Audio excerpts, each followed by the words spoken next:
Jusqu'à 9h, Good Morning Business. Il est 7h42 et l'État actionnaire, c'est lui. Enfin, c'était lui. Enfin, derrière Emmanuel Macron, il faut savoir raison garder. Bonjour Martin Vial. Bonjour. Merci beaucoup d'être avec nous ce matin parce que vous avez été 7 ans commissaire aux participations de l'État, directeur de l'Agence des participations de l'État. Et c'est votre dernier jour. Et merci beaucoup d'être sur ce plateau pour faire le bilan et puis ouvrir un peu les perspectives, évidemment, du rôle de l'État dans ces entreprises dont il détient une partie minoritaire ou majoritaire du capital.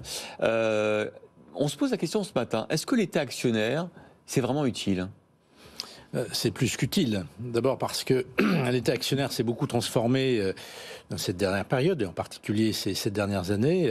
À la fois dans nos pratiques, nous avons professionnalisé la composition de l'agence avec des collaborateurs de plus en plus expérimentés, ayant aussi une expérience mixte administration-entreprise, parce que nous avons professionnalisé le recrutement des dirigeants avec le recours à des chasseurs de tête, et puis nous avons choisi des dirigeants de plus en plus spécialisés de leur secteur. Je pense à Air France KLM, je pense à Orange, je pense à Renault, évidemment, ou à Eramet. Il y a une première question, est-ce que le fait d'avoir l'État dans le capital, parfois d'être majoritaire, c'est pas un handicap pour recruter les meilleurs talents, pour bien les payer justement ?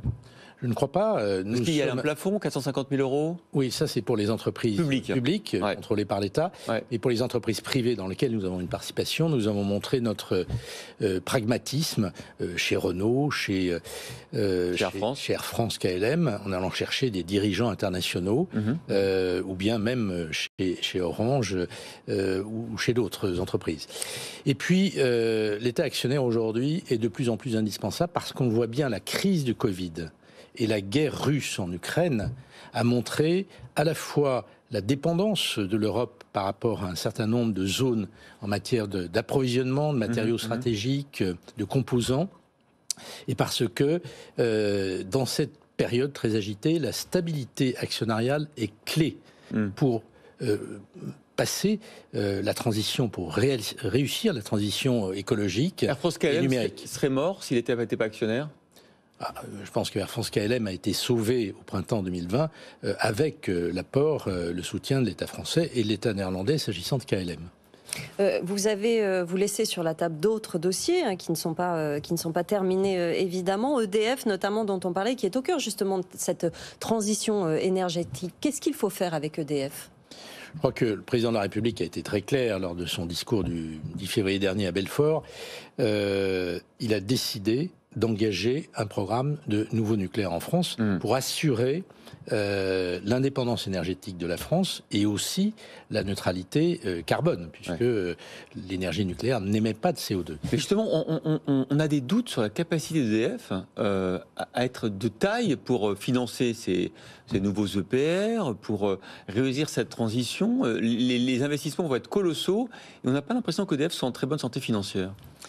Je poursuis simplement. Ce programme nucléaire, c'est en effet un programme, une relance tout à fait considérable, avec 6 EPR prévus à la fin des années 2030, plus une option pour 8 EPR supplémentaires, bien sûr. Et puis sans doute la prolongation du parc existant dans les prochaines années. Le président de la République a dit aussi que EDF doit être un acteur majeur de la transition écologique dans le domaine des énergies renouvelables. Et donc EDF va continuer son développement sur 2 pieds, le nucléaire et les énergies renouvelables, et puis bien sûr les réseaux dont il contrôle les activités. Dans ce cadre, le financement de ce programme nouveau nucléaire va être massif et il va être massivement public, comme l'a indiqué le président. Est-ce qu'il faut nationaliser EDF, justement, pour permettre d'avoir les coups des franches ? Avant de parler de nationalisation, il faut parler du financement. Et ce financement, il va être assuré en effet par l'État ou par un financement public, comme c'est d'ailleurs le cas dans beaucoup de pays du monde. Et nous allons, quand je dis nous, l'État prendra les dispositions pour mettre en place aussi une régulation de cette énergie nucléaire qui sera produite par les EPR. Et je veux dire, à la fois avec ce financement public et la régulation, la question de l'organisation et la question capitalistique d'EDF sera posée. Bien évidemment, c'est au gouvernement d'Elisabeth Borne de trancher cette question. Autre dossier, Renault, Nissan, je ne sais pas si on doit encore dire Renault-Nissan d'ailleurs. Renault, est-ce que l'État n'a pas été un boulet pour Renault? Est-ce que ça n'a pas contrarié les Japonais d'avoir l'État au capital de Renault? Et puis, est-ce qu'aujourd'hui, quand on voit la valeur boursière de Renault en bourse, quelques milliards comparé aux 1000 milliards de Tesla, ne révèle pas un problème de structure capitalistique? Je ne le crois pas. D'abord, après la crise liée à l'arrestation de Carlos Ghosn fin 2018, on peut dire que l'État a plutôt protégé Renault, car son capital était menacé, les relations au sein de l'Alliance étaient au plus bas, et l'État d'ailleurs a montré en 2019 sa volonté, Bruno Le Maire, le gouvernement ont montré leur volonté de sauver cette alliance. C'est le cas. Jean-Dominique Sénard et Luca de Meo reviennent du Japon, justement autour de projets très opérationnels. Par exemple, plus sur la filialisation de la partie électrique de Renault, peut-être sa mise en bourse, les Japonais ne veulent pas en être. Je ne pense pas que vous puissiez affirmer cela. Bon.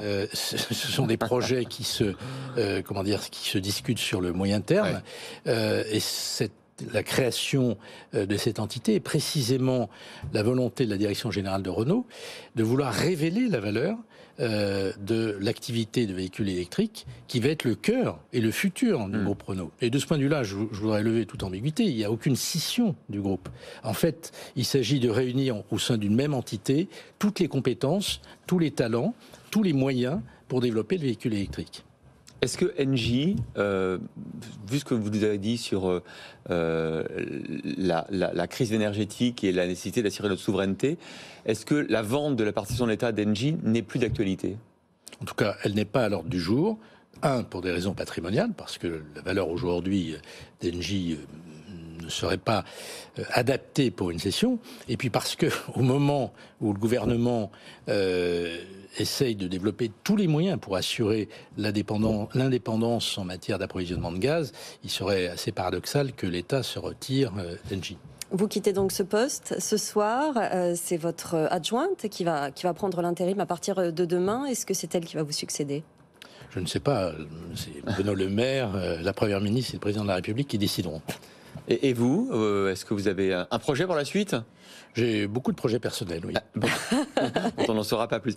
Peut-être quand même encore une question sur toutes les participations. Est-ce que la restructuration qui s'est faite autour de Veolia, avec la vente de Suez par Engie, vous êtes content de ce dossier, de la manière dont ça s'est déroulé? Écoutez, je pense que ça aurait pu se dérouler mieux, car les OPA hostiles laissent toujours des traces.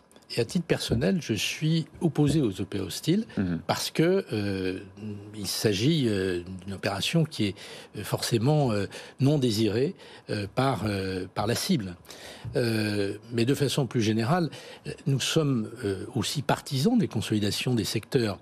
Nous l'avons montré dans le secteur automobile, à travers BPI, s'agissant du rapprochement entre PSA et FCA, nous avons soutenu des opérations qui n'ont pas abouti pour des raisons concurrentielles entre Alstom et Siemens, ou bien entre les Chantiers de l'Atlantique et Fincantieri. Donc nous sommes favorables aux opérations de rapprochement, en particulier de rapprochement européen, dès lors qu'elles sont amicales. Je ne résiste pas à une dernière question. Vous parlez de rapprochement dans l'aéronautique. La succession de l'empire Dassault n'est pas complètement assurée, pas complètement claire pour le moment. Est-ce qu'il faudrait un rapprochement avec Airbus, notamment dans la perspective de l'avion de combat européen? Je crois que ce sont deux groupes très différents et je pense que le groupe Dassault est très soucieux de son indépendance. C'est vrai. Merci Martin Vial, encore directeur de l'Agence des participations de l'État jusqu'à ce soir. Un peu de nostalgie, de tristesse ce soir? Un peu d'émotion, oui. Bon. Merci en tout cas d'avoir été notre invité ce matin dans Good Morning Business.